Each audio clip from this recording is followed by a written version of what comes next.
Pour programmer le drone, le Jumping Sumo, vous aurez besoin de télécharger l'application FreeFly 3. Vous la trouvez sur internet, elle est gratuite. Vous pouvez la télécharger sur tablette et sur smartphone. Dans ce logiciel, l'application pour programmer se trouve ici. Vous cliquez sur cette icône et elle s'appelle Feuille de route. Donc, on clique sur Feuille de route. Alors on a déjà quelque chose qui a été programmé. Vous voyez, il y a déjà deux groupes qui ont fait un petit travail. Donc on va en créer une nouvelle en cliquant ici. Voilà. Alors on a d'abord un quadrillage qui nous permettra de nous repérer pour les déplacements du drone. Chaque carré a un côté de 1 mètre sur 1 mètre. Alors les différentes instructions se trouvent ici. Donc avancer, tourner, régler sa vitesse, faire une pause, prendre une photo, faire un jeu de lumière, filmer, prendre une posture particulière, sauter et jouer une animation. Pour l'instant, nous nous concentrerons sur ces deux fonctions qui nous permettent déjà de diriger le drone. Alors, pour amener une fonction sur la feuille de route, on la maintient appuyée, on l'amène sur la partie droite. Là, on avance tout droit sur 2 mètres. Si on ne veut pas 2 mètres, il nous suffit de faire un clic sur la fonction et de changer 2 mètres en 1 mètre, comme ceci. Vous voyez qu'il n'avance que d'un carreau, ou 3 mètres, ou plus, comme vous le souhaitez. Disons que vous savez que ça peut être modifié juste en cliquant dessus.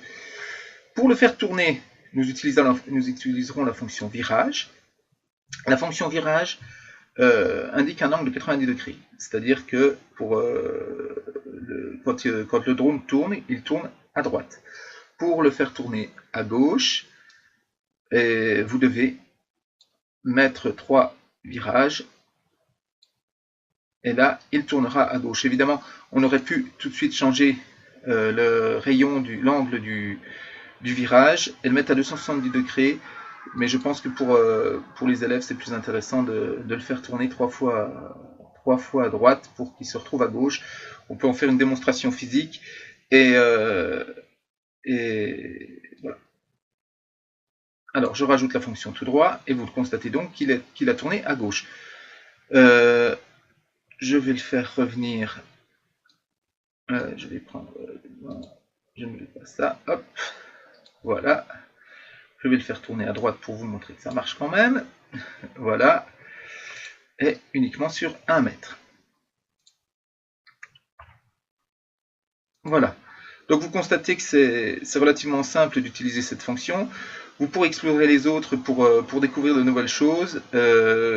Certaines sont incompatibles avec d'autres, mais vous verrez que ça fonctionne plutôt bien. Alors, ma feuille de route est enregistrée ici. Voilà. Alors, pour la modifier et lui donner le nom de groupe, je clique sur le stylo. Et ce sera donc la feuille de route du groupe 3. Voilà. Elle se retrouve ici. Je retourne sur ma feuille de route. Donc maintenant que nous avons la feuille de route, il convient de l'envoyer au drone. Donc pour ceci, nous devons retourner sur la page d'accueil. Voilà. Alors je vais baisser le son pour que ça ne nous ennuie pas. Voilà. Et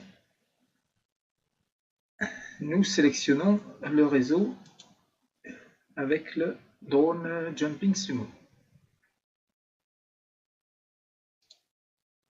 Je me connecte.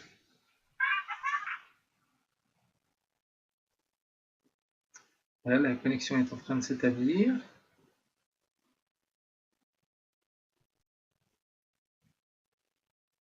Ça met un certain temps, c'est normal. Hein.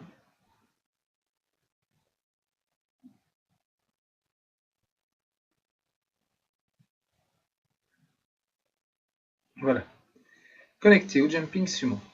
Alors là, je vois maintenant l'intérieur, enfin la caméra de Jumping Sumo, c'est l'intérieur d'un placard pour ne rien vous cacher. Et je retourne donc sur ma feuille de route. Et voilà ma feuille de route qui est ici. Et pour la lancer, je cliquerai ici. Voilà. Et je peux bien sûr accéder aux autres feuilles de route que j'ai programmées, que je lancerai de la même façon. Voilà, j'espère que tout ça vous a été utile. N'hésitez pas donc à explorer le logiciel et surtout explorer toutes les animations, tout ce que vous pouvez faire comme programmation pour le drone. Voilà, merci.